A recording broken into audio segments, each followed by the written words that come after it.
પછી પરિણામ જોવા માટે શું કરવું? તો સ્વિફચેટ એપ છે તેમાં જઈએ, હોમ મેનુમાં જો એટલે આવી રીતનું તમને લિસ્ટ જોવા મળશે, તેમાંથી પરિણામ જોવા પર ક્લિક કરવું, પોતાનું ધોરણ પસંદ કરી લેવું. ત્યારબાદ તમને અહીં આ બતાવી રહ્યા છે કે કુલ કેટલા વિદ્યાર્થી છે અને તેમાંથી તમારા કેટલા વિદ્યાર્થીઓનું મૂલ્યાંકન થયું છે, કેટલા બાકી છે. ત્યારબાદ વ્યક્તિગત વિદ્યાર્થી પર ક્લિક કરી તમે જેટલા બાળકોનું મૂલ્યાંકન સફળતાપૂર્વક પૂર્ણ કર્યું હશે તેનું લિસ્ટ બતાવશે. તેમાંથી તમે કોઈ એક વિદ્યાર્થી સિલેક્ટ કરવું, તેનું રિઝલ્ટ આ રીતે અહીં બતાવશે.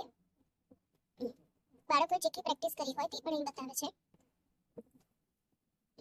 જેટલી વાર પ્રેક્ટિસ કરી હોય દરેકનું આવી રીતે મૂલ્યાંકન કરીને બતાવે છે. તો આ જ રીતે તમે દરેક બાળકનું દરેક વખતનું મૂલ્યાંકન જોઈ શકશો. હવે જો કોઈ વિદ્યાર્થીએ 2 થી વધારે વખત વાંચ્યું હોય